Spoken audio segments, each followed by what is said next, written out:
बिस्मिल्लाहिर्रहमानिर्रहीम। अस्सलाम वालेकुम दोस्तों हर साल हज के मौके पर हाजी शैतान को कंकरियां मारते हैं, जिसे जमरात कहा जाता है। इस बार हाजी शैतान को कंकरियां मार रहे थे तो इस दौरान ऐसा वाक़या रूनुमा हुआ जिस पर यकीन करना मुश्किल है।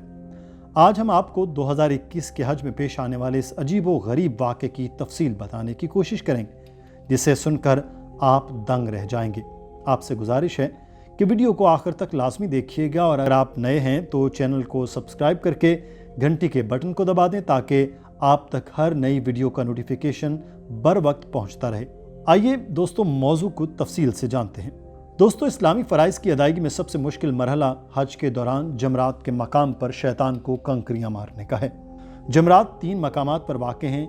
ये वो जगह है जहाँ अल्लाह के हुक्म से हज़रत इब्राहीम ने अल्लाह की राह में अपने सबसे महबूब लख्त जिगर हज़रत इस्माईल अलैहिस्सलाम को ज़िबह करने का इरादा कर लिया था। जब हज़रत इब्राहीम अपने बेटे हज़रत इस्माईल को लेकर मिना के जानिब जा रहे थे तो 3 मकामात पर शैतान ने हज़रत इब्राहीम को वरगलाने और बेटे को कुर्बान करने से रोककर अल्लाह की नाफरमानी पर उकसाने की कोशिश की। हज़रत इब्राहीम ने तीनों मकामात पर जमरा उला, जमरा वस्ती और जमरा उक़बा पर शैतान को छोटी छोटी 7 कंकरियां मारकर भगाया था। चुनाचे हज़रत इब्राहीम ने जब अपने लख्त जिगर हज़रत इस्माईल को लिटाकर गर्दन पर छुरी फेरने का फैसला किया तो अल्लाह की तरफ से फरिश्ते के जरिए बेटे की जगह जन्नत से मेंढा ज़िबह कर दिया गया था। शैतान को 3 मकामात पर 7 कंकरियां मारने का अमल अल्लाह को इस कदर पसंद आया कि ये मनासिक हज की अदायगी का हिस्सा बना दिया गया, जिसके मुताबिक हर साल हाजी अल्लाह के अहकाम और सुन्नत इब्राहीमी और रसूलुल्लाह सल्लल्लाहु अलैहि वसल्लम शैतान को कंकरियां मारते हैं। ये अमल एक अलामती दर्जे में है, जिसका मकसद हर मुसलमान को तरबियत देना है। ज़िंदगी के हर मरहले में शैतान जहाँ जहाँ भी वरगलाए और किसी नेक काम से रोकने की कोशिश करे, उसे मार भगाया जाए और अपने आप को शैतानी असरात से महफूज रखा जाए। इस बार भी हज के दौरान हाजियों ने शैतान को इन तीनों मकामात पर 7 कंकरियां मारी थी, मगर इस दौरान जो हुआ उसको देखकर सब दंग रह गए। नाज़रीन मोहतरम, मनासिक हज की अदायगी के दौरान जब से उम्मत मुस्लिमा की खुशहाली के बायस आज़मीन हज की तादाद में इजाफा हुआ है, उस वक्त से अमूमन जमरात पर कंकरियां मारते वक्त बदनज़मी और भगदड़ मचने की वजह से हाजियों की शहादत के वाक़यात में भी इजाफा हो रहा है।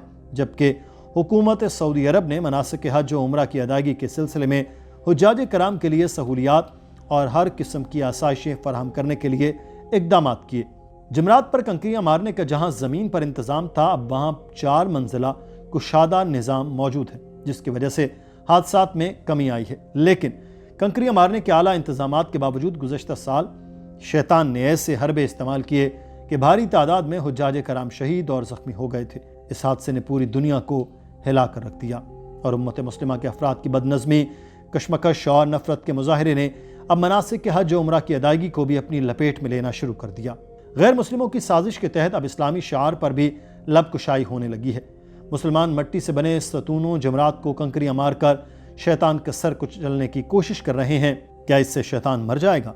दोस्तों, इस हवाले से आपको बताते चलें कि इस बार हज के मौके पर जब हाजी शैतान को कंकरियां मार रहे थे तो तीनों मकामात पर बेशतर हाजियों ने एक हुएला नुमा इंसानी जिस्म देखने का दावा किया और बेशतर ने इसे शैतान से तशबीह दी। मिना में जिस तरह अहकाम इलाही और सुन्नत इब्राहीमी की मुखालिफत करने वाले शैतान को कंकरियां मारकर संसार करने का अमल बरूएकार आता है, यह अपने मुखालिफ और दुश्मन के खिलाफ नफरत व हकारत की अलामत के तौर पर कोई शख्स भी यह हरगिज़ नहीं समझता कि इस इक़दाम से शैतान या मुखालिफ का अमली तौर पर सर कुचला जाता है या इसका वजूद हमेशा के लिए ख़त्म हो जाता है। जैसा कि बाज़ इस्लाम मुखालिफ प्रोपेगेंडा बाज़ ये एतराज़ करते हैं कि मुसलमान इतने 100 साल से शैतान को कंकरियां मारते आ रहे हैं, फिर भी शैतान जिंदा रह गया है। हज के मौके पर जमरात को मारी जाने वाली नन्ही और छोटी छोटी कंकरियां शैतान को क्या नुकसान पहुंचा सकती हैं? मुसलमानों को बेनतीजा कारगुजारी में वक्त ज़ाया नहीं करना चाहिए। गैर मुस्लिमों के प्रोपेगेंडे का मकसद मुसलमानों को इस्लामी शार से मायूस करना है, जबकि अपने मुखालिफ और दुश्मन को संसार करने और इसकी कब्र वगैरह पर भी पत्थर फेंक कर इजहार नफरत करने के वाक़यात ज़माने से चले आ रहे हैं। दुनिया के हर मज़हब और कौम में किसी न किसी सूरत में इस तर्ज़ अमल का रिवाज रहा है। जैसा कि हज़रत नूह की कौम ने उनकी इस्लाह की कोशिश और अहकाम इलाही की तबलीग के बावजूद जवाब में कहा था। कुरान मजीद की सूरह इन अल्फाज के साथ इसका तज़किरा है کہ اے نوح اگر تم باز نہ آئے تو تم بھی ان لوگوں میں سے ہوگے جو سنسار کیے گئے تھے۔ گویا مخالف کو سنسار کرنے اور پتھر پھینکنے کی رسم حضرت نوح سے پہلے کی چلی آ رہی ہے۔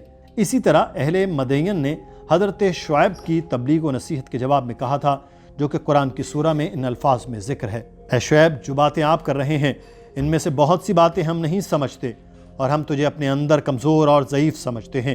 اگر تمہارے ساتھ تمہارا قبیلہ نہ ہوتا تو تجھے سنسار کر دیتے، اور تو کسی طور پر بھی ہم پر غلبہ پا لینے والا ہے۔